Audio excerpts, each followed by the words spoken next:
Salam əzizlər, bu videoda sizlərlə birlikdə önəmli və maraqlı 30 qəbul sualının izahına baxacağıq. Vaxt itirmədən keçid alaq elə ilk sualımıza. İlk sualımız görək analogiya sualıdır. İndi baxırıq analogiya sualında nə demişdik? Deyirik ki, sözlər arasında cümlə qurmağa çalışırıq ki, həmin sözlərdən. Sonra daha rahat bir şəkildə cavabı tapa bilək. Məsələn, deyirik ki, cərrah, ortadakını götürürəm. Cərrah xəstəxanada işləyir, düzdür? Və cərrah həkimlərdən biridir. Yəni həkimin bir növüdür. İxtisası da deyə bilərsiniz. Yəni necəsə rahatsa. Cərrah həkimlərdən biridir deyəndə rahat olur da. O formada ona deyirik əsasən. Çünki digər sözlər olanda da o formada demək rahatdır deyə. Ona görə məsələn deyirik cərrah həkimlərdən biridir. İndi baxırıq. Ağac meşədə işləmir. Müəllim məktəbdə işləyir, düzdür? Müəllim direktordurmu? Yox. Direktor müəllim yeri dəyişsəydi ola bilərdi direktor müəllimdə, amma müəllim direktor deyil də. Yəni hər müəllim direktor deyil, belə deyək. Amma hər cərrah həkimdir. Bu formada baxsaq görərsiniz ki, B variantı səhvdir. Sonra ay mayda işləmir, pəncərə otaqda işləmir. Baxırıq, dəmirçi zavodda işləyir və dəmirçi ustadır, düzdür? Yəni hər dəmirçi ustadır da, ustanın bir növüdür, ustalardan biridir. Bu formada deyə bilirik. Ona elə düzgün cavab olur. Y variantı işarələyib keçirik. İkinci suala. İkinci sualda baxırıq. Bizdən A-nı istəyir. Nə edirik? Görürük burada. Müətəriz daxilində var. A nöqtə. Gətiririk burada A nöqtədə demək hesablamalıyıq da. Nöqtə olan əməldə simvolun yanında hesablamalıyıq. A-nı A-nın üstünə yazırıq. Elə A A-ya bərabər olur. Düzdür? Burada da alınır 2A plus 5. Və bu ifadanın qiyməti ya da başqa cür baxa bilərsiniz ki, ifadə birə-bir eynisi burada var da. Nəyə bərabərdir? 2A plus 5-ə. Gətirib bu ifadanın yerinə yazırsınız 2A plus 5. Ondan sonra baxıram C sağ tərəfində 2A plus 5 var, düzdür? Gətirəm burada A-nın üstünə yazıram 2A plus 5. A 2A plus 5-ə bərabər olur. Burada sizi nə çaşdıra bilər? A necə 2A plus 5-ə bərabər ola bilər? Siz ona baxmayın da. Siz sadəcə baxın ki, simvolun sağ tərəfində burada A varsa, sol tərəfində nə edir? Daha doğrusu bərabərliyin sağ tərəfində nə edir? Simvolun sağındakını vurur 3-ə, ondan 4 çıxır. Yəni orada A sadəcə şablondur. Yəni bu kimi suallarda bərabərliyin sağ və sol tərəfindəki dəyişənlər eynidir. Eyni bir rəqəmə bərabər olur, eyni bir ədədə bərabər olur. Amma 2 dənə ayrı sətirdəki dəyişən bir-birinə bərabər olmalı deyil. Yəni elə bir məcburiyyət yoxdur. Yəni ona görə o sizi çaşdırmasın. Sadəcə hər bu kimi sualda nə edirsinizsə, simvolun sağ və sol tərəflərini bərabərləşdirirsiniz. Fərqi yoxdur orada. A verilib, nə verilib. Yəni burada simvolun sağ tərəfindəki bərabər olur 2A plus 5-ə. Gətirib burada da simvolun sağ tərəfinə 2A plus 5 qoyuram A-nın yerinə. 3-ü vururam. 2A plus 5-ə çıxıram 4. Bu da olur 6A. Üzərinə yansın 15 çıxılsın 4. Yəni 6A plus 11. İndi gətirib bu ifadanın yerinə də yazıram 6A plus 11. 6A plus 11 nəyə bərabərdir? 35-ə. Buradan da 6A bərabər olacaq. 35 çıxılsın 11. Yəni 24-ə. A da bərabər olur 24 bölünsün 6. Yəni 4-ə. O da görək hansı variantdadır? D variantında. Bunu da bildiyimiz üzrə keçid alaq. 3-cü suala. Deyir kitab rəfində 9 kitab yerləşdirilməlidir. Kitabların 4-ü Səməd Vurğunun, ikisi Vahabzadənin şeir kitablarıdır. Qalan kitablar dərsliklərdir. Eyni müəllifin şeir kitabları mütləq bir-birinin ardınca yanaşı gəlməlidir. Əgər 6-cı olaraq Səməd Vurğunun kitabı yerləşdirilibsə, biz götürək burada yazaq 1-dən 9-a kimi, düzdür? 1, 2, 3, 4, 5, 6, 7, 8, 9. Deyir 6-cı yerdə Səməd Vurğunun kitabı varsa. Dəqiq olanı qırmızı ilə yazaq istəyirsiniz. Ehtimal olanlarda göy ilə yazarıq. Səməd Vurğunun kitabını nə yazaq? V yazaq da istəyirsiniz. Yox. Vahabzadə də V-dır. Adları nə yazaq? S yazaq. Dərsliyi D yazarıq. Bəxtiyar Vahabzadənin də B hərfini işarələyərik. Demək, 6-cı sırada Səməd Vurğunun, 8-ci sırada dərsliyi varsa, hansı yerdə mütləq Vahabzadənin kitabı olacaq? İndi Səməd Vurğunun kitabı neçə dənə idi? 4 dənə. Demək, ardıcıl olmalıdır da. Ya 4, 5, 6, 7 Səməd Vurğunun kitabı olmalıdır. Ya da 3, 4, 5, 6 Səməd Vurğunun kitabı olmalıdır. Ehtimalları yazaq ona görə. Ehtimal yazıramsa mavi yazımda dəqiq deyil. Demək, Səməd Vurğunun kitabı ehtimal ilə ki 3, 4, 5, 6-cı yerdə olsun. İndi baxıram, Vahabzadan kitablar harda gələ bilər. O da ardıcıl gəlməlidir. 7-də olsa ardıcıl gəlmir 2 dənə kitabdır. 9-da olsa da ardıcıl gələ bilməz. Ona görə məcbur Vahabzadan kitabı da olmalıdır 1-2-ci yerdə. Digər yerlərdə qalır dərslik. Bu birinci ehtimal. Demək 3, 4, 5, 6 olanda bir dənə ehtimal qalır, o da bu formadadır. İndiyə ki yox. Əgər 3, 4, 5, 6-da yox, kitablar olsaydı 4, 5, 6, 7-ci sırada. Onda necə olardı? 8-də də dərslik var. Onda yenə yerəm 9-da Vahabzadan kitab ola bilməzdi. 9-da yenə məcbur olur dərslik. Aşağıda görürük nə qalır. İndi Vahabzadan kitabları ya olacaq 1-lə, 2-də, 3-də olacaq dərslik. Ya da Bəxtiyar Vahabzadan kitabları olacaq 2-lə, 3-də, 1-də olacaq dərslik. Yəni baxıram 3 dənə ehtimal var da. Bu ehtimalların da hər birində Vahabzadan kitabı hardadır? Baxıram 1-də, 1-də, amma 1-də bir dəfə görürəm dərslik qalıb. Yəni sadəcə baxırsınız ki, hansı yerdə bütün ehtimallarda Bəxtiyar Vahabzadan kitabları qalıbdır. O da görürsünüz rahat bir şəkildə. 3 dənə ehtimalın 3-ündə də 2-ci sırada Bəxtiyar Vahabzadan kitabları qalıb. Ona görə cavab olur 2-ci yer. Yəni mütləq şəkildə soruşduğu üçün mütləq 2-ci yerdə. Yəni 3 dənə ehtimalın 3-ündə də ödənən 2-ci yerdir ki, orada dəqiq Bəxtiyar Vahabzadanın kitabları olur. Orada da cavabı Y variantı işarələyib keçdik 4-cü suala. Bir verilmiş kubun ixtiyari çevrilməsi nəticəsində alınan kubu seçin. Kubun bütün üzləri fərqlidir. İndi baxaq məsələn A variantına. Deyirəm, müsbətin üstündə bu hissə qalanda sağında dairə olan üz qalır, düzdür? Müsbətin üstündə bu üz qalanda sağında ağ üz qalıb. A variantı olmaz. A variantını çıxdıq. Sonra baxaq. Hansı varianta baxaq? B variantına deyək ki, baxaq. B variantında bu fiquru necə çevirməyə çalışıb baxaq. Bunların birləşdiyi xətti görürsünüz. Məsələn, deyək ki, bu fiqurun üzərində müsbət qalanda. Bu nöqtələr hardadır? Biri sol yuxarıda, biri sağ aşağıda, düzdür? Amma burada baxıram, bu fiqurun üstündə müsbət qalanda siz artıq tərsdən baxmalısınız da. Biraz çətin ola bilər, amma fiquru çevirib baxmağa çalışmalısınız. Ya da oxucunun istiqaməti tərsdir deyə bizim dediyimiz ifadələri tam tərsinə çeviririk. Məsələn, bu hara düşür indi? Sol yuxarı, sol aşağı və sağ yuxarı düşüb də. Bunun tam tərsini çevirmək lazımdır. Tam tərsini çevirəndə məsələn burada sağ yuxarı yox. Çünki onu 100 hissəsində cifradırıq da. Sağ yuxarı yox, sol aşağı. Buranın da sol aşağı yox, sağ yuxarı kimi. Yəni çünki bu 180 dərəcə dönməlidir ki, biz onu görək. Və ya oxun sadəcə baxırsınız ki, burada oxa nəzərən hansı istiqamətdədir? Yuxarıda, solda, düzdür? Burada da baxıram. Yəni bu necə deyək, təzədən baxaq. Bunların birləşdiyi nöqtə ki var, bu birləşdiyi ikisinin birləşdiyi xətt. İkisinin birləşdiyi xətti çəkdim, düzdür? İki tərəfin birləşdiyi xətti. Görün ki, bu xəttdə birləşik tərəf ki var. Yəni bu müsbətə birləşik qara hissə. Bir dənə ox çəkək. Necə çəkək oxu? Müsbətdən çəkək həmin tərəfə doğru. Düzdür? Görürəm ki, həmin o qara işarələdiyim hissə harda qalıb? Bizim solumuzda qalıb, düzdür? Oxun solunda qalıb. Və başqa cür elə bilər. İndi bunu bu formada deyə başqa cür baxarıq. Oxun solunda qalıb, yenə müsbətdən bu tərəfə bizi digər üzə doğru bir xətt çəkdim. Baxıram, burada oxun sağında qalır. Oxu tərziyə çəkdiyimiz üçün bizim solumuzda qala bilər. Ox tərsinədir bizə doğru. Ona görə oxun sağ tərəfidir o, sol tərəfi deyil.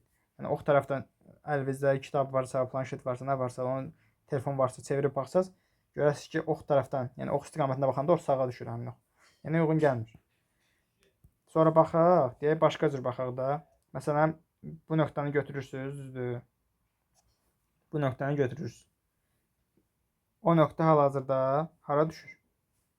Nöqtə bu 3 dənə üzün olduğunu, yəni 3 dənə üzün birləşdiyi nöqtədir də. Amma bizdə digər 3 üz var. Yəni bir bu üz var, bir müsbət olan üz var. Bir də üçüncü bir üz var. Biz də bilirik ki, 2 dənə üz, 2 dənə eyni üz bir şəkildə görsənirsə, bir kubda görsənirsə, üçüncü üzlər qarşılıqlı üzdür. Yəni bu üzlə bu nöqtə olan üz qarşılıqlı üzdür. Yəni bu nöqtəni götürməliyik. Onun əks tərəfində olan üzü deyə üçünün birləşdiyi üz olaraq bu nöqtəni götürə bilərik. Bu nöqtəni götürürəm. Burada da bu nöqtəni götürürük. Yəni üçbucaq, bu 3 dənə üz ki var, B variantında görsən 3 dənə üz. Həmin üzlərin birləşdiyi hissəni götürdüm də. İkisindən də o nöqtəni götürdüm. Birində görürəm ki, bu qara balaca üçbucaq ki var, həmin nöqtəyə bitişib. Amma burada görürəm qara balaca üçbucaqlar həmin nöqtəyə bitişmir. Yəni necə istəyirsiniz baxın, B variantı alınmır. Ondan sonra baxsaq C variantına. C variantında burada görürəm ki, yuxarıdakı şəkildə qara üçbucaqla qara nöqtə yanbayan verilib. Amma burada baxıram qara nöqtə bu qara üçbucağın yanında verilməyib və ya bu qara üçbucağın yanında verilməyib. Ona görə C səhvdir. Sonra Y variantında da görürsünüz ki, bu qara nöqtə müsbət üzün yanında verilib, amma burada qara nöqtə müsbət üzün yanında deyil, uzaq tərəfdə verilir. Yəni yanı bu tərəflərdir. Orada verilməyib. Ona görə Y variantı da səhvdir. Düzgün cavab olur D variantı. Bunu da bildik. Keçirik 5-ci suala. 5-ci sual nisbətən rahatdır. Hər sətirdə, hər sütunda və ya ümumi olaraq da baxa bilərsiniz. Deyək ki, sətir-sətir baxaq. Sətir-sətir baxanda 3 hissəyə baxıram. Bir çöl hissə görürəm. Kvadratlı belə nöqtə-nöqtə. Üçündə də. Sonra bir içəri hissəyə baxıram. Biraz içəri. Kvadrat, üçbucaq, dairə. Hərəsindən yenə bir dənədir. Bir də daxilinə baxıram. Ağ hissə, içində qara nöqtə, boz rəngdə, bir də boş ağ. İkinci fiqura keçirəm. Ən çöl hissə bu dəfə nöqtə-nöqtə deyil. Bütöv kvadrat verilib. Sonra biraz orta hissəyə baxıram. Yenə üçbucaq, kvadrat, dairə. Bir də ortaya baxıram. Ağ rəng, boz rəng, bir də ortasında qara nöqtə. Hərəsindən bir dənədir. Bir çöl hissə eyni olur. Orta və içəri hissə arasından bir dənədir sətr üzrə və ya sütun üzrə. Və ya ümumi baxa bilərsə arasından 3 dənədir. Kənar hissəsi görürsünüz ki, belə arxa xətdir, arxa fonu. Elə xəttlərdən ibarətdir. Onlar arxa fon o formada olmalıdır. Elə ondan cavab görürsünüz. D variantı çıxır. Yəni digər tərəflərə baxaq. Ortaya baxıram. Görürəm burada ortasında nə verilib? Dairə verilib. Üçbucaq verilib. Kvadrat verilməyib. Düzdür. Olmalıydı kvadrat. Bir də görürəm. İçi boz rəngdədir. Qara nöqtə var. Ağ rəng qalıb. Demək içi də olmalıydı ağ rəngdə. Yəni görürsünüz ki, baxanda da və bir hissəyə baxanda da cavab çıxmışdı. Ümumi də baxdıq. Yenə gördük ki, bir problem yoxdur. Cavab D variantıdır. Onları D variantını işarət edib keçirik 6-cı suala. 6-nın tərsinə geçsək daha rahat olar. Məsələn, baxıram, tərsinə formada baxıram. Görürəm, bunların arasında fərq 4-dür. Bunların arasındakı fərq 12-dir. Burada 36-dır. Burada 108. Fikir verin. 4'ün 3 qatı 12. 12'nin 3 qatı 36. 36'nın 3 qatı 108. Bunların arasındakı fərq də 108'in 3 qatı. Yəni 324 olmalıdır. Neçədən 324 çıxsaq, alınar 168. Burada da x tapmaq üçün 324 ilə 168'i toplayırıq. Burada demək bizə neçə alınır? 492. Ona cavab olur. B variantı işarələyib keçirik 7-ci suala. Görürük 5 dənə bizə 5 hərfdən ibarət söz verilib. Aşağıda da variantlarda 5 rəqəmdən ibarət ədədlər verilib. Hər bir söz bir varianta uyğun gəlir. Yəni hər bir hərf birləşməsi bir varianta uyğun gəlir. İndi ona görə bu sözün deyək ki, bu hərf birləşməsinin hansı varianta uyğun olduğunu tapmalıyıq. İndi onun üçün baxırıq. Nəyə baxa bilərik?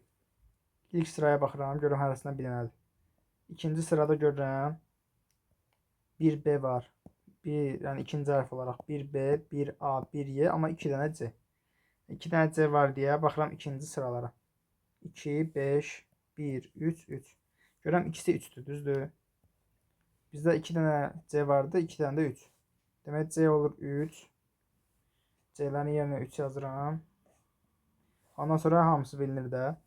Demək, ortasında 3 olan, ikincisi 3 olan, birincisi 3 olan, dördüncüsü 3 olan, bir də 2 və 5-incisi 3 olan. Hansıdırsa variantdan götürüb oraya yazırıq. Məsələn, burada olacaq 7, 3, 4, 1, 3. Sonra dördüncü rəqəmi 3 olan. 4, 5, 1, 3, 8. Birinci rəqəmi 3 olan 3, 1, 8, 7, 2. İkinci rəqəmi 3 olan Y variantıdır. 8, 3, 7, 2, 4. Elə bizə də o lazım idi. Bir də üçüncü rəqəm 3 olan 1, 2, 3, 4, 5. Onlara cavab oldu burada 83.724, yəni Y variantı. İşarələyib keçdik 8-ci suala. 8-ci sualda fikir versək, sadəcə bunlar hərəkət edir. Məsələn, X burada 3-cü sırada, düzdür. Burada 4-cü sıradadır, burada 5-ci sıradadır. Getdikcə sağa hərəkət edilir. İndi ən sağa çatıb. Burada nə edəcək? Onu bilməyimiz üçün baxırıq başqa yerə. Məsələn, I 4-cü sırada idi. 5, 5-dən sonra araya gəlib 1. Demək, 5-dən sonra 1-ə gəlir, ən əvvələ gedir. Demək, X burada gələcək ən əvvələ. Sonra baxırıq, X ən əvvələ gələndə burada 2 dənə variant qalır. Bu da bu arada 1-dir deyəsən. Biz onu L olaraq, Ö olaraq götürdük, amma 1 imiş. Variantlardan çünki 1 yazılır. İndi ondan sonra deyirik 1-ə baxaq elə. 1 baxaq hara gedir. 4-dədir, 5-dədir, 1-dədir. İndi gələcək 2-yə də, X-in yanında qalmalıdır. Onlara burada da olur X1. O da görək hansı variantdadır? C variantında. C variantını işarə edib keçirik 9-cu suala. 9-cu sualda hardan rahat cavab tapa bilərik? Ən qəribə rəqəmlərdən cavab tapmaq daha rahat olur. 28 ilə 4 ilə 105-i rahat ala bilmərsiniz. Birinci deyirəm 28-i 4-ə vurum, artıq 105-ə yaxınında da alınsın. 28-i 4-ə vuranda alınır 112. Sonra deyirəm 112-dən də 7 çıxsaydım alınardı 105. Yaxşı, deyək ki 112-ni aldım, 28 vurulsun 4. 7-ni hardan alın? Orada da 28 bölünsün 4. Düzdür? O da alınır 7. Yoxlayıram. 36 və 2, 72 çıxılsın 36 bölü 2. Yəni 18. Alınır 54. Onu 5-ə vururam 50. Onu 5-ə bölürəm 2. Çıxanda 48. 18-i 3-ə vururam 54. 18-i 3-ə bölürəm 6. Çıxanda edir 48. Bərabərdir? Bəli. Demək, bir problem yoxdur. İndi 21 vurulsun 3. Çıxılsın 21. Bölünsün 3-ü tapmalıyıq. Bu da olur 63 çıxılsın 7. Yəni 56. Ədədlərin hasili ilə nisbətlərini bir-birinə sadəcə çıxırdıq. Burada da Y variantını tapıb keçdik 10-cu suala. Bu kimi sualları nə demişik? Sadəcə ilk iki fiquru üst-üstə çəkirik. Növbəti iki fiquru da üst-üstə çəkəndə eyni fiquru alınmalıdır. Burada götürürük. Üst-üstə çəkəndə bu rahatdır deyə birinci. İkincinin üzərinə çəkirəm. Xətti çəkdik. Çəkə-çəkə istəsəz burada birinci fiqurun üzərinə də çəkə bilərsiniz ki, hansı hissəni çəkmişsiniz, hansı qalıb onu bilmək üçün. Sonra bir dənə buradan belə xətt çəkdik. Bir də haradasa bu formada.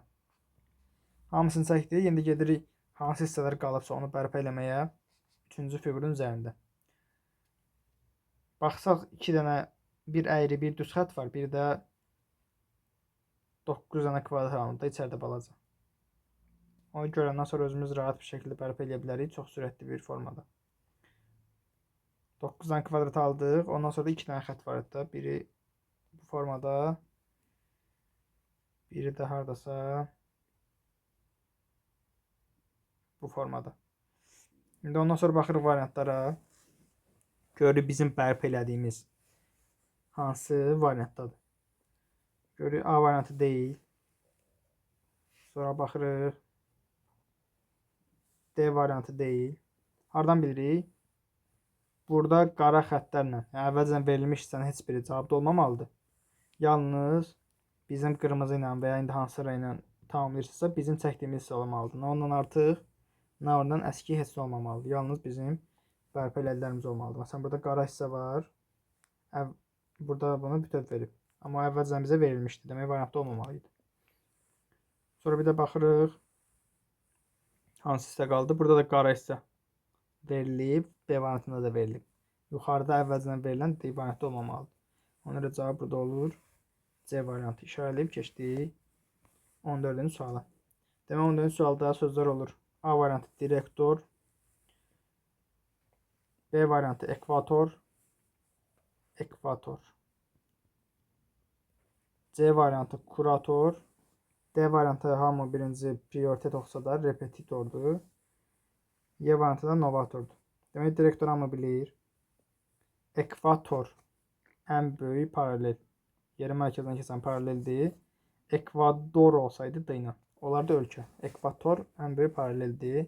Kurator hər hansı bir işdə idarə edici şəxs, yəni idarə edici vəzifəsində işləyən şəxslər kurator olur. Repetitor onsuz bilirik. Tələbə hazırlayan, abituriyent hazırlayan müəllimlərdir. Novator da yenilikçi. Yəni o da işçidir, yenilik gətirən, yenilikçi olanlar novatora deyil. İndi burada cavab nə olacaq? Əlbəttə ekvator. Çünki hamısı bir növ işçidir. İşçiləri bildirən sözlərdir, amma ekvatorun onlara aidiyyatı yoxdur. Gəlir 15-ci suala. Görürük burada 4-də 1. 4-də 1 burada nəyi bildirə bilər? Bir dənə bunu belə eləyək. Gördük ki 4-də 1. 4-də 1-i nədir? Qara. 4-də 3 ağdır, 4-də 1 də qaradır. Burada da bunu bu formada ayırıram. Bizdən qara hissəni soruşurdu, düzdür? Burada da qara hissə görürəm 1, 2, 3. Bu da eləcək 4-də 3. Yəni 4 bərabər hissəyə bölmüşəm. Onun 3 dənəsi qaradır. Cavab burada da olacaq 4-də 3. İşarələyib keçdik 16-cı suala. 16 qəliz görünə bilər, amma əslində çox rahat sualdır. Ola bilər siz bunu bir-bir götürüb işləyəsiniz. Məsələn, baxarsınız burada deyəsiniz ki, sütun üzrə 1, 2, 3, 6 ola bilməz. Sətr üzrə 5 ola bilməz. Məsələn, olar 4. Məsələn, sonra bu sütunda deyək ki, bir dənə yer qalıb, orada olsun 5. Bunu bir-bir belə doldura bilərsiniz, amma çox vaxtınız gedəcək. Daha rahat necə işləyirik? Birbaşa gəlirik bu sual içərisinin yanına. Deyirəm, bu sual içərisində ola bilər. Baxıram, ən qısa formada. Sudokunun qaydalarını da bilirik də. 1. Qara hissələrlə çərçivələnmiş hissədə sütun və sətirdə təkrarlanma olmamalıdır. Burada da 6 sütun, 6 sətir və xananın daxilində 6 dənə yer var deyə bilirəm ki, artıq 1-dən 6-ya kimi ədədlər yazılmalıdır. Amma şərt olaraq sizə daha aydın veriləcək onsuz qəbulda. İndi görürəm ki, bu xananın daxilində 4 dənə yer qalıb. Bu 4 dənə yerə 1, 2, 3, 4 yazılmalıdır, düzdür? İndi baxıram ki, burada 1 var deyə bu iki xanaya 1 yazıla bilməz. Burada 1 var deyə sətirdə bu xanaya da 1 yazıla bilməz. İndi baxıram, burada 3 vermişdi, 1 yazılmaz, 5 verilib, 1 yazılmaz. Yerdə qalan 4 xanada 3-nə 1 yaza bilmirəm. Yəni, məcbur oluram, gətir burada sual içərisində 1 yazım da. Çünki bu xananın daxilində hardasa 1 olmalıdır axı. Sətir və sütuna görə 3 dənə xanada ola bilmir. 3 ilə 5-ə yazılıb deyə orada da ola bilmir. Məcbur gəlir, sual içərisində nə olur? 1. Ona görə cavabı çox rahat bir şəkildə A variantı tapdıq. Desəz qəbula belə düşürmü? Bəli, düşür. Hətta düşüb. Ona görə gətirib burada A variantını yazdıq. Keçirik 17-ci suala. 17-ci sualda görürəm ki, artıb, ardıcıllıq azalıb. Artıb, azalıb. Demək ki, bu formada olanda ən rahat şəkildə necə baxa bilərik? Artıb, azalıb yox. Bunu qruplaşdırıram. Görürəm, ancaq azala-azala gedir. Burada da ancaq azala-azala gedir. Yuxarı baxıram. 3 azalıb, 3 azalıb, 3 azalıb. Düşünürəm ki, burada bir problem olmaz. Aşağıdan baxıram. 1 azalıb, 3 azalıb, 2 azalıb. Deyirəm, bunu necə düzəldə bilərəm? Bunu 1, 3, 2 yox. 2, 2, 2 eləsəm daha yaxşı olar da, düzdür? Yəni, burada 14-ü götürüb 13 eləsəm nə olar? 15-dən 13-ə 2, 13-dən 11-ə 2, 11-dən 9-a 2. Yəni, deyir, qanun uyğunluğu pozan həddi tapın 14. 14 yox, 13 olsaydı qanun uyğunluğu düzələrdi. Bizə amma desəydi, qanun uyğunluğu pozan həddi tapıb onu düzgün həddə əvəz eləyin, yəni düzgün həddi yazın. Onda 14 yox, 13 axtarardıq cavablardır. Gəlir 18-ci suala.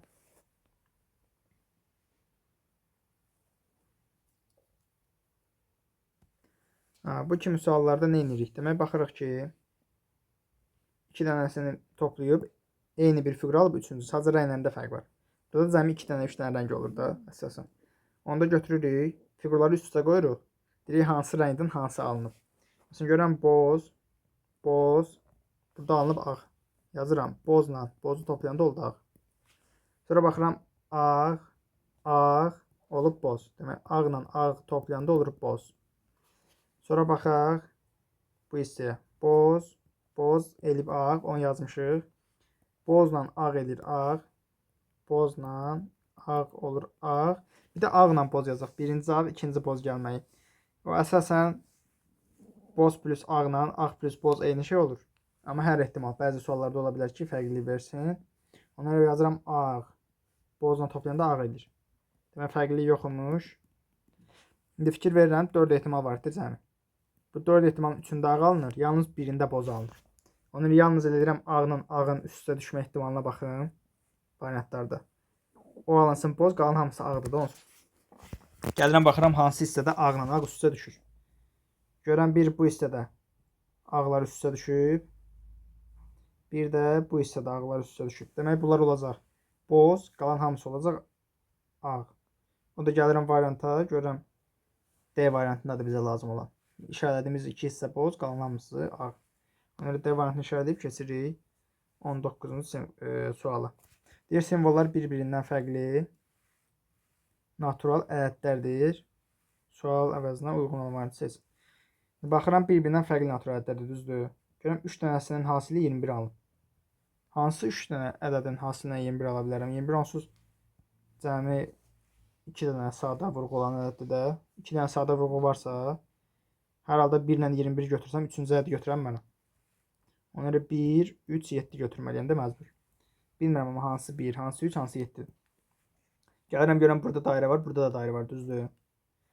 Bu dairə 7 olsa, 7-ni nəyəsə vuranda 24 eləmir. Ya 1-dir, ya da 3-dür. İndi baxaq, 1 olsa bu olacaq 24. Variantda olsa 24 yoxdur. Üstəlik bura 1 yazanda buradan 9 ala bilmirəm. Deyək ki, 7 ilə 3 yazdım. Alınır neçə? 1 plus 7 çıxır 5. Görək, alınmır. Ona edirəm bu olsun 3. Bu 3 olanda buranı 7 yazıram. Burada da 1 yazıram. Görəm 3 plus 7 çıxılsın 1, 9 alındı. Burada da yazıram 3, 7, 1. Hasili 21 alındı. Problem yoxdur. 3'ü 8'e de vuranda olur 24. Bizden kvadratı soruşurdu. Demek kvadrat da olur 8. Ona D variantını yazdıq. Keçirik 20-ci suala. 20-yə baxaq. Sevincdən gülmək, düzdür. Sevincdən gülürük. Matəm şadlanmaq yox, əks mənadır. Dürüstlükdən aldatmaq olmaz, bu da əks mənadır. Müalicədən ağlamaq aidiyyəti yoxdur, düzdür. Qalır kədərdən ağlamaq, qorxu qorxmaq. İndi baxsaq ki, kədər isim, ağlamaq feil, əlaqəlidir, hə. Qorxu isim, qorxmaq feil, əlaqəlidir, hə. Amma dedik axı, sevincdən gülmək, kədərdən ağlamaq. İlə fikir versəz, sevinclə kədər əksi, gülməklə də ağlamaq əksi uyğun gəlir də. Ona C variantı düzgün variant olar. Niyə qorxudan qorxmaq olmaz? Deyirəm, sevincdən gülmək. Kimsə sevincindən gülür. Kimsə qorxusundan qorxur, alınmır axı, cümlə oturmur. Ona görə deyirik ki, cümlə qurun. Cümlə qurmadan baxsanız, deyirsiniz B-də olur da. Amma cümlə qurub baxanda görürsünüz ki, arada biraz B-də əlaqədə qırılma var. Ona görə C variantı daha çox uyğun gəlir. Ona görə cavabı yazırsınız. C variantı. Sonra keçirsiniz 21-ci suala. Görəm burada nə olacaq? Ya vurma olacaq aralarında, ya toplama olacaq da əsasən. Baxıram, toplama olsa ki, bunlar vurulmuş ədədlərə oxşuyur. Deyə toplama olsa bura olacaq 2, 8, 8. 8 ilə 8-i cəmlədik, oldu 16. Sonra baxaq, bu onda 16 olmalıdır. Bu da olmalıdır 12. Burada 12 yazanda görəm amma uyğun gəlmir. 12 ilə 16-nın cəmi 30 eləmir. 28 edir. Deyəm, vurmanı yoxlayayım. Vurma olması üçün bura olur 4, 4. Sonra baxıram, 4 ilə nəyi vuranda 28 edir? 7. Sonra baxaq, 4 ilə nəyi vuranda 24 edir? 6. 4-ü də 5-ə vuranda olur 20. Bu da olsun 5. Sonra digərlərini yoxlayaq. 7 dəfə 4, 28. 7 dəfə 6, 42. 7 dəfə 5, 35. Görəm, burada hamısında uyğun gəlir də. Ona görə 4 dəfə 5, 20 lazımdır x-in yerinə. 5 dəfə 5, 25 lazım idi y-in yerinə. Ona görə burada cavab olur. D variantı işarələyib keçirik 22-ci sualı. Deyir, hərflər və rəqəmlər bir-birindən və sıfırdan fərqlidir. Aha. İndi burada baxırıq A, B, C, D, Y, X, Y. Hamısı bir-birindən fərqli olmalıdır və sıfırdan fərqli olmalıdır. Ən kiçik neçə ala bilər X, Y? Deyirəm A, C, Y onluqlar mərtəbəsində yerləşir deyə. Bunlar avtomatik 1, 2, 3. Sıralamasının heç bir önəmi yoxdur. 1, 2, 3 olsun. İndi qalıb D-dən D. 2 dənə D var deyə D-yə də kiçik ədəd qoymağa çalışıram. Deyək ki 4. D-yə 4 qoydum. B-yə baxıram. 1, 2, 3, 4 olmaz. 5 qoysam olacaq 73, amma 3 istifadə eləmişik. 6 qoysam 74 olar. 4-ü istifadə eləmişik. 7 qoysam 75 olar. 7-ni istifadə eləmişik, olmaz. 8 qoysam 76 olar. Hələ ki ən kiçiyi tapmışıq 76. Baxaq 76-dan bunu aşağı endirə bilirik, yoxsa yox. Baxıram D 5 olsa B ilə Y bir-birinə bərabər olacaq. Yəni B-nin yerinə nə yazsam Y də həmin ədədi verir. Ona görə D 5 olmaz. D 6 olsa artıq bizə 72 var, düzdür? Bura maksimum 4 yaza bilərəm, ən kiçik. Bu da eləcə 76. 76 da uyğun gəlmir. Və B-nin yerinə başqa ədəd yazanda 76-ın gəlib keçir. D-nin yerinə də 7 yazsam artıq 74 eləyir. B-nin yerinə də nə yazsam 76-ını keçir. Ona görə daha böyük ədədlərə baxmırıq. Bir də hər ehtimal baxıram ki, burada 1, 2, 3 yox. Bəs 1, 2, 4 deyək ki, olsaydı, D-nin yerinə də 3 yazardım. Və görürəm ki, artıq bu forma ilə belə 76 elədik. B-nin yerinə də nə yazsam artıq gəlib 76-ını keçir. Demək, ala biləcəyimiz elə ən kiçik ədəd 76-dır. Bundan kiçik bir şey ala bilmirik deyə 76. Yəni Y variantını işarələyib keçirik növbəti suala. Bir dəfə də yazaq necə aldıq? Demək 1, 2, 3. D-nin yerinə 4, 4. B-nin yerinə 8. Oldu 76. Bütün rəqəmlər fərqlənir. Yəni X, Y-in fərqli olmağını da nəzərə almaq lazımdır. Sonra gəlirik 23-cü suala. 23-də baxırıq ki, 31-in rəqəmləri cəmi 4, 17-in rəqəmləri cəmi 8. Bunları vuranda 32 edir. Amma görürəm 23-in rəqəmləri cəmi 5, burada 10. Bunu vuranda 50 eləmir. Daha doğrusu 5 eləmir, 50 edir. Görürəm rəqəmləri cəminin hasili alınmadı, amma alına bilirdi də. Yəni bir neçə yerdə alına bilirdi. Ona görə düşünürük ki, rəqəmləri cəminin hasili deyil, amma buna yaxın bir yol olmalıdır. Ona yaxın ən yaxın yolda əgər rəqəmlərin cəmi hasili, rəqəmlərin cəmi və s. bunlar alınmırsa, ona ən yaxın nədir? Bu iki ədədi cəmləyirsiniz. Sonra rəqəmlərin hasilinə baxırsınız. 28 ilə 23-ün cəmi edir 51. 5 ilə 1-in hasili edir 5. 17 ilə 31-i cəmləyirik. 48. 48-in rəqəmləri hasili edir 32. Sonra 14 ilə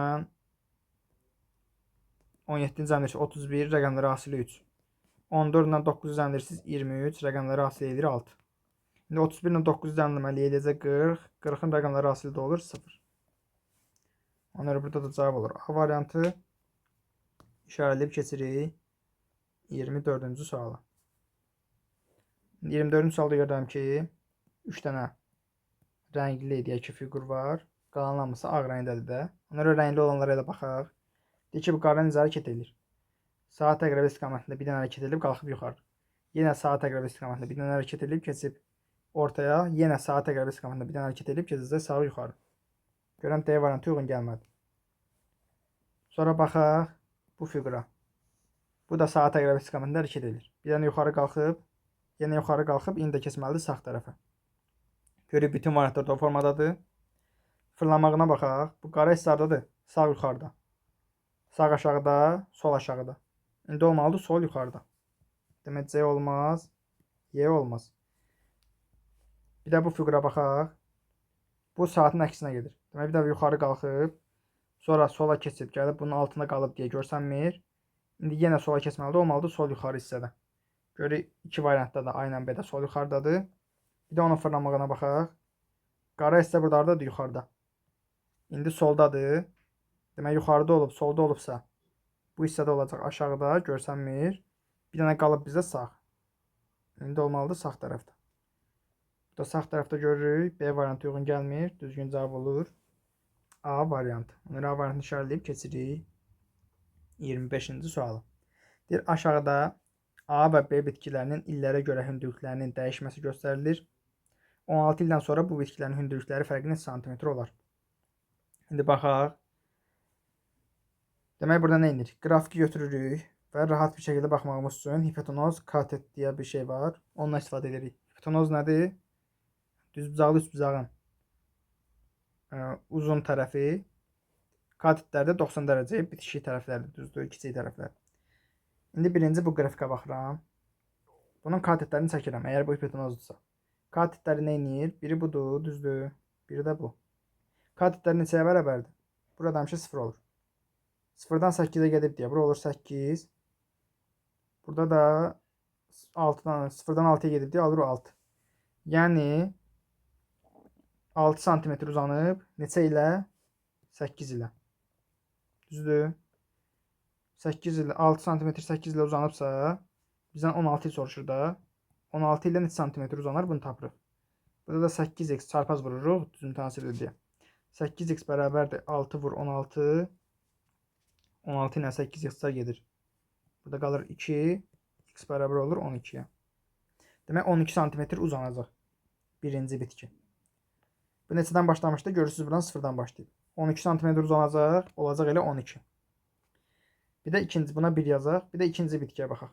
Yenə ikinci bitkinin birinci qrafikini təyin edək. Xəttləri çəkdim. Bunun katetlərini çəkək. Biri budur, düzdür. Biri də bu. Görürəm 3 sm uzanıb. Yəni 3-dən 6-ya neçə ilə? 8 ilə. İndirirəm ki 3 santimetri 8 ilə uzanırsa 16 ilə neçə santimetr uzanar? Yenə 8x bərabərdir 16 vurulsun 3. Bunlar ixtisar gedir. X bərabər olur 6-ya.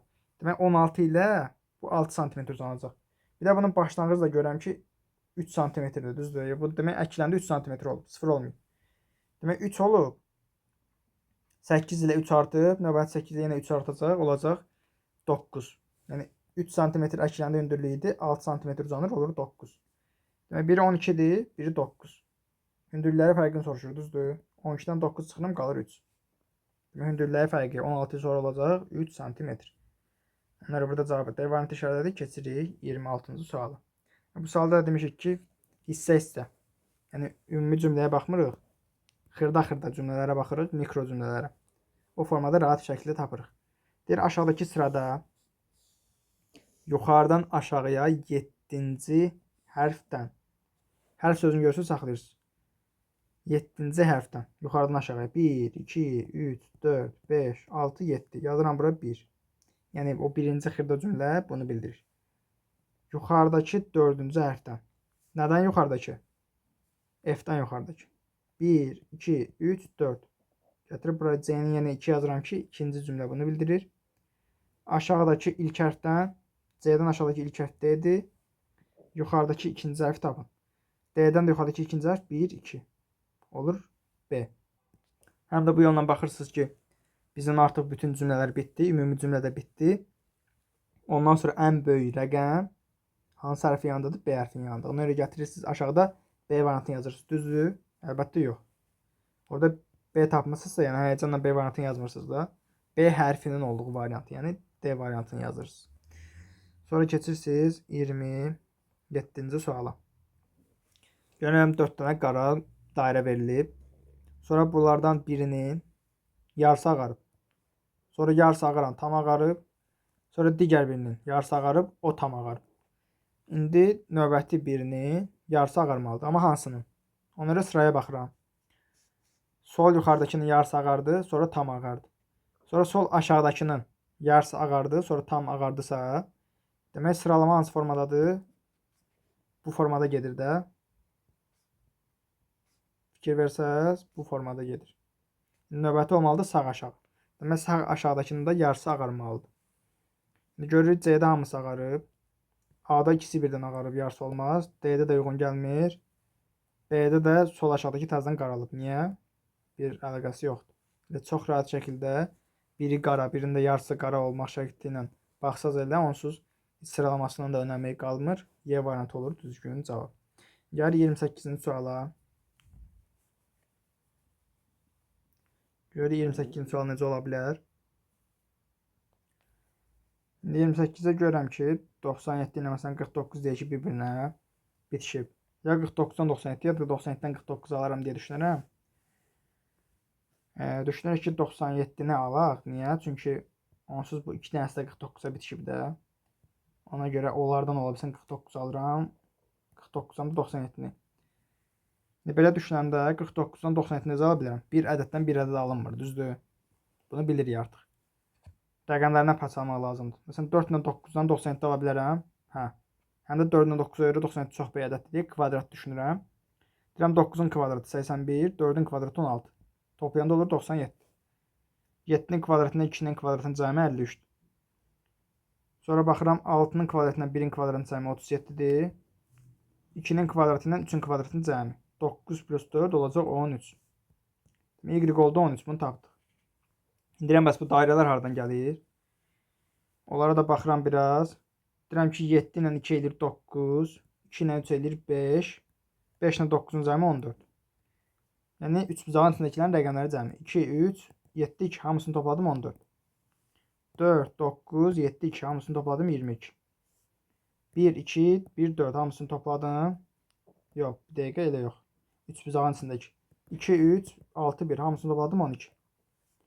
İndi 4, 9, 6, 1 hamısını toplayanda neçə olur? 13, o da 7, 20. Demək x olur 20, y də olur 13. Cavab burada olur D variantı. O da necə yanaşa bilərdik? Görürəm hamısı kiçik. Yəni 2 rəqəmli ədədlərdir, amma 1 və ya 2 ilə başlayır. Ona görə düşünə bilirik ki, nəyinsə cəmləridir. O da 3 bucağın daxilindən rəqəmləri cəminə baxıram, görürəm. Dairənin içindəki alınır. Sonra keçirik 29-cu suala. Bu kimi suallarda birinci. Baxıram ki, bu ortadan qatlanıb, sol tərəf qatlanıb, sağın üstünə sağ qalıb. Sonra sağ tərəfdəki hissədə yuxarıdan aşağı qatlanıb, demək bu hissə qalıb, düzdür? Yəni ümumi fiqurun sağ aşağı hissəsi qalıb. Demək sağ aşağı hissədə bu formada fiqur olmalıdır. Bütün variantlarda. Bütün variantlara baxırıq. Məsələn, görürsünüz ki, sağ aşağıda bizim dediyimiz kimi fiqur olmalıdır. Amma Y variantında elə deyil. Y variantında sağ aşağı hissəsində görürsünüz, bu xətt başqa cür qalıb. Yəni Y variantı məsələn çıxırsınız. Sonra D variantında da görürsünüz, sağ aşağısında bu fiqur başqa cür qalıb. Onu da çıxırsınız. Digər variantların sağ aşağı hissəsi uyğundur. Yəni bizə istədiyimiz formadadır. Sonra simmetriyaya baxırıq. Bu yuxarıdan aşağı qatlanmışdır, düzdür? Demək aşağı ilə yuxarı arasında simmetriya olmalıdır bu hissədə. İndi o da görürük ki, bütün variantlarda varmı? Yox. A variantında bu ikisini heç cür simmetriya yoxdur. Məsələn, dairə sağ tərəfdədirsə, burada da sağda olmalıydı, solda verilib. Məsələn, bu xətt bu formada verilmişdirsə, burada yuxarıdan aşağı verilməlidir. Yəni ümumiyyətlə burada simmetriya yoxdur aynı hissədə. A variantını çıxırıq. Hətta B variantında da simmetriya yoxdur. Çünki burada sol aşağıda verilibsə, burada da sol yuxarıda verilməlidir. Sağ yuxarıda yox. Yəni bu xətt səhv verilib. Ona görə B variantında çıxırıq. Cavab buradan bilinir ki, C variantıdır. Ona görə C variantını işarələyib keçirik 30-cu suala. 30-cu sual deyir ki, hərflərin sırası pozulmuş 5 sözdən 4-ü arasında məntiqi əlaqə vardır. Hərflərin sırasını düzəldərək fərqli sözü tapın. Demək, birinci olur papaq, ikinci olur şərf, üçüncü furaşka, hərbi papaqdır. D variantı kepka, Y variantı şlyapa, o da papaqdır. Demək, burada cavab olacaq B variantı. Çünki hamısı papaqdır, amma şərf papaq deyil də boynuna qoyulur. Yəni digərləri başa, biri isə boyuna qoyulur. Bununla da izahımızın sonuna çatdıq deyəcəkdim, amma bir sual yaddan çıxıbmış. 10-12-ci suallar. O sualların izahına baxaq və bununla da bugünlük izahın sonuna çatmış olacaq. İndi burada bir dənə bunu işləmək üçün bizə nə lazım olacaq? Qrafik. İndi 10-12-ci sayılı tapşırıqları aşağıdakı mətn əsasında cavablandırın. Universitetdə işləyən A, B, C, D, Y, F, G adlı işçilərdən ikisi professor, ikisi dosent, digərləri müəllimdir. Onlardan biri 600, ikisi 500, ikisi 400, ikisi 300 manat maaş alır. Sonra görün maaşların az və ya çox olmasından danışır. Ona görə götürək bura maaşlarını yazaq. Bir dənə qrafik quraq. Hətta qrafik harda quraq, yanda quraq.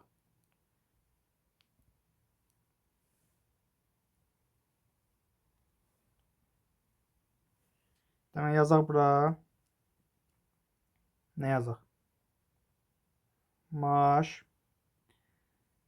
Maaşı da yuxarıdan aşağı yazaq. 600, 500, 500. Sonra ikisi 400. İkisi de deyir 300 alır, düzdür? Neçə oldu? 7 nəfər. Ondan sonra bir burada vəzifə yazaq. Professor dosan olmağına vəzifə götürürük də onu. Sonra hərf götürək. Hansı hərfdir? Hərfləri buraya yazarıq. Yəni kim olduqlarını. Bir də indi qadın kişi məsələsidir. Onu da kənarda yazarıq lazım olsun.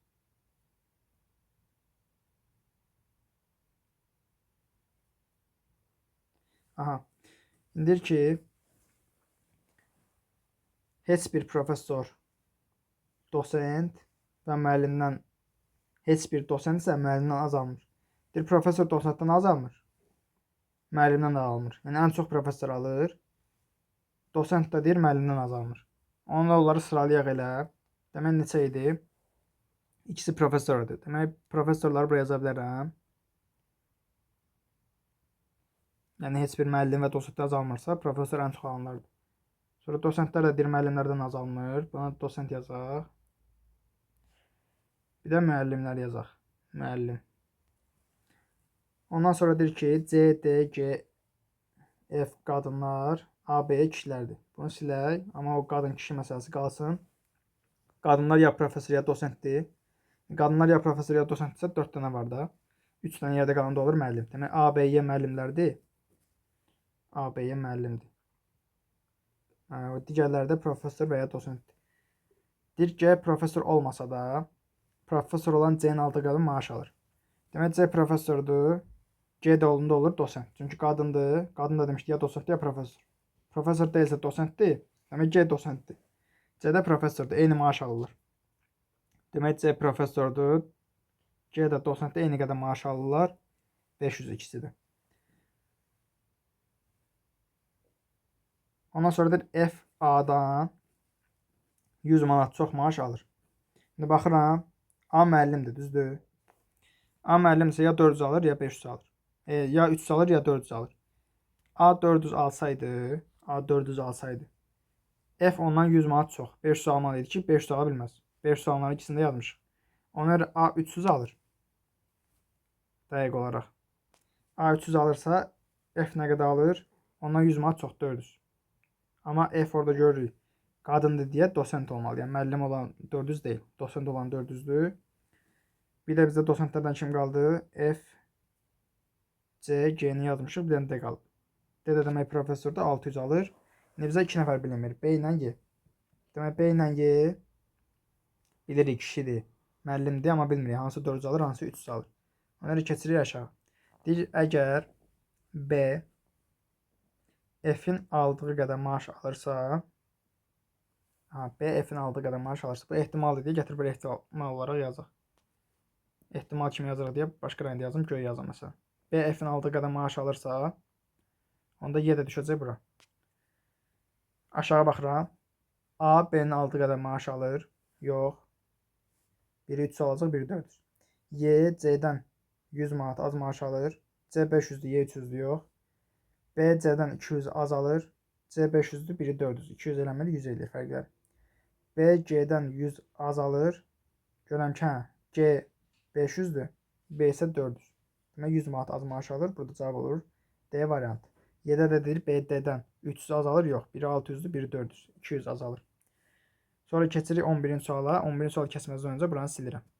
Niyə? Çünki onu ehtimal olaraq yazmışdı. Yəni 10-cu sualın şərti idi. 10-cu sualın şərti 11-ə keçməməlidir. Deyir, dosentlər kimlərdir? Dosentlər görürəm G ilə F-dir. Öyle devamını işarələyirəm. Aşağıdakilərdən kimin maaşı dəqiq tapılmır? B ilə Y-ni dedik də. Biri 400, biri 300. Görürəm B variantlar yoxdur, amma Y var. Ona görə devamını işarələyirik və bununla da bir dəfə də baxaq. Başqa yaddan çıxan sual yoxdursa, izahın sonuna çatmış olaraq. Görürük. 10-12 qalmışdı. Onu da yazdıq. Başqa da yadımızdan çıxan bir sual yoxdur. Ona görə bugünlük izahın sonuna çatırıq. Sağ olun. Gələn izahlara dək.